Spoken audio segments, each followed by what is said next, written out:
Do you want to touch it? Not really. Okay, then no. Hey guys, welcome to this episode of the Go Mango Watch Along. As always, I'm your host, Frozen Stratos. Here with me today we have... Cinder Blaze. My dude, you weren't eating anything before we started this. I have no idea what you're chewing on. I just have something stuck in my teeth. That's it. Oh, fantastic. But guys, before we get started, I just wanted to mention there are still links in the description down below to how you can help support the Black Lives Matter movement. Yeah, we are sticking with this one.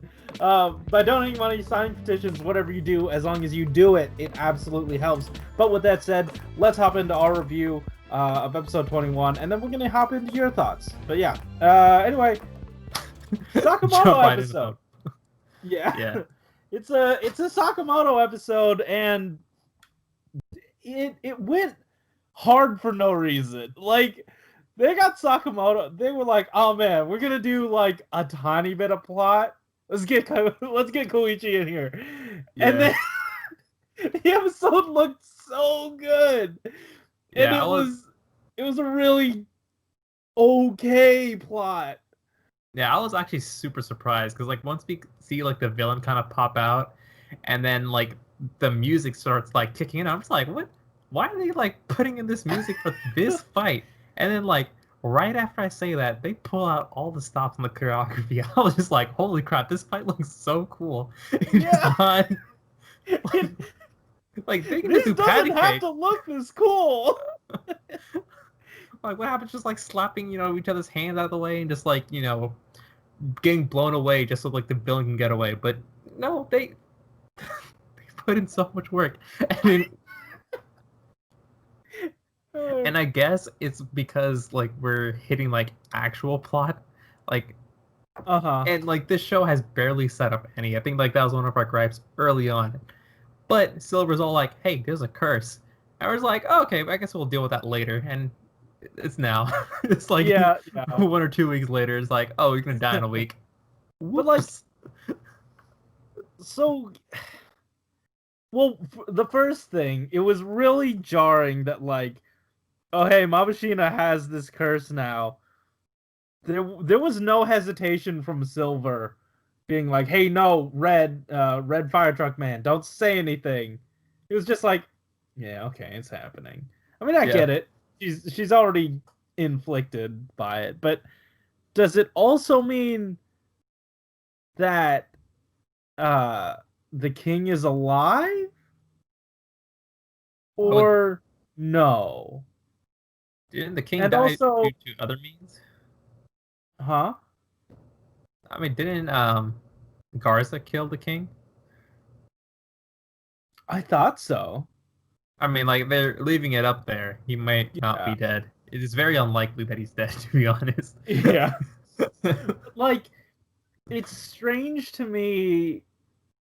Like, it's weird. This episode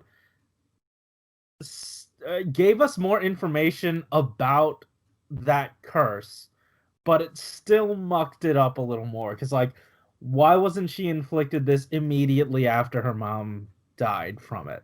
Like, wouldn't it have jumped to... I don't know. But, I mean, like, we're dealing with it now, which is fine. It's giving us some decent stakes, and they had, like, this really depressing hour, And I thought that was neat. And then, like, out of nowhere, Blue just becomes this detective and figures out, yes, from that sign that said, the 31st, today is our grand opening. But it was the 30th today. So he must be from the future. Obviously, fishing people out from a different timeline. That is so dumb. Like, despite like all like the fun stuff that was happening, I know we can kind of like push it aside, but like, what? Why did that Marspies have the need to fish people from like the future or the past? It doesn't even matter if it's the future or the past. It's like 1 day difference. Like, who cares? It also like all linked up. Like, it all linked up decently well together. But then I feel like Sakamoto didn't trust us enough with this information, or whoever was editing this, because they kept cutting back to like the corresponding scenes like back and forth. Like, we get it. We understand. We as the audience have figured this whole thing out. You don't need to keep cutting. And we'll get into this later, but 01 did the same thing for its last episode a lot. But but yeah, this one did as well. And I don't know why Koichi didn't trust us to like get it. Because I feel like it's more of a, it's not that important. We just want to deal with this filler villain as quickly as possible. He was a neat way to introduce the Gathering Stone. yeah. There, we're done. Let's focus a little bit more on Mabushina's curse, because guess what? She's dying in a week, and I think like that was like Silver's kind of like heads up. It's like, you know what? If she's got a week, there's no point in not telling her. You know, That's true. Yeah, yeah. you know, you don't want her to kind of like wake up one day and be like, you know what? I feel like I'm dying. I'm experiencing some symptoms of death. Call Lexan in here. He'll work on it and never get back to you. Oh man.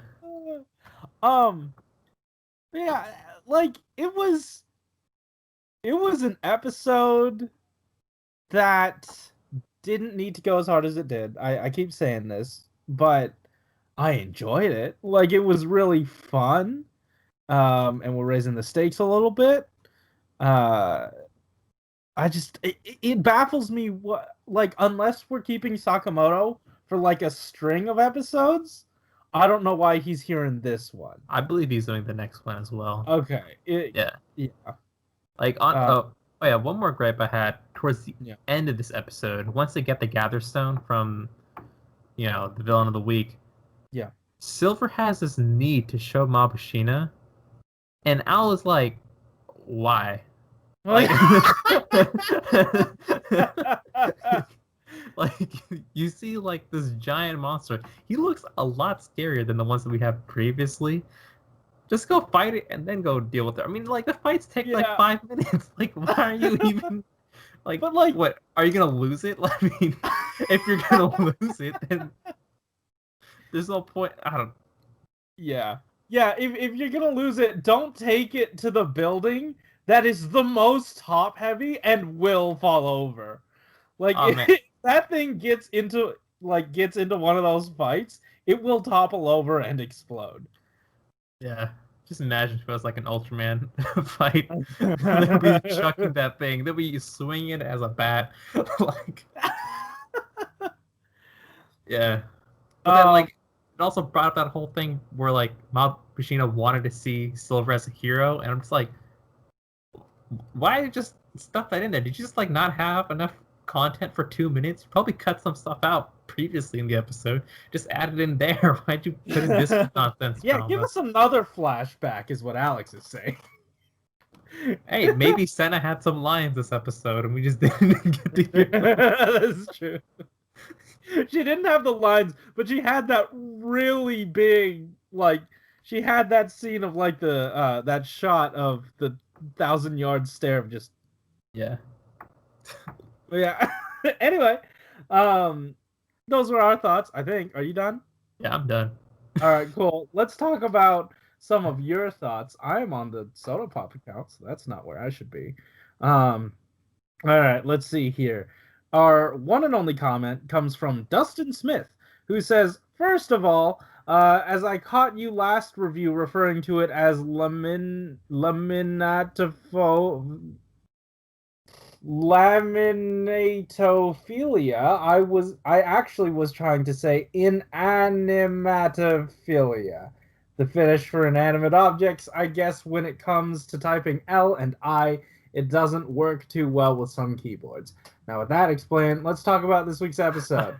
It was fantastic. First of all, I like Shigeru's further training his pure mentality so he can do a slash whip attack. It's great that the show is still aware of that mechanic of the show and has yet to forget about it. I mean, I feel like the show might have, but Koichi doesn't. He's like an elephant. He always remembers. Mabushina's curse activating certainly creates a level of tension, and it's a good way to eliminate any potential stagging staging of this part of the story. Um, I liked getting to see what actually happened with the witch's curse, and it's even better that it's going to have significance in the next episode. I feel like that part was fine. It's just those villains that showed up Oh yeah. very much felt like Sakamoto villains. Like it looked like this was being filmed as one of the summer movies. Like it looked a lot like Gabarin Show of Music to me. Yeah. This just that portion. Honestly, at that point, why even have the mask? You can watch the watch along. I half expected them to both start kicking and shit, but they didn't. Yeah, one just started puking all over the place. It was so gross. Fishing Rod Marsk was just kind of a throwaway Marskshi, but ultimately he was fine. It certainly was interesting how he was actually fishing humans all the way from Yodanine home world instead of just sitting on the ledge of a skyscraper and casting out from that. Was he? I thought he was fishing from the past, the future. Yeah, I'm pretty sure he's using like a wormhole. Yeah. I'm glad that we'll be getting a bit more of the witch from episode 18, apparently. What's happening? Hello? What's up?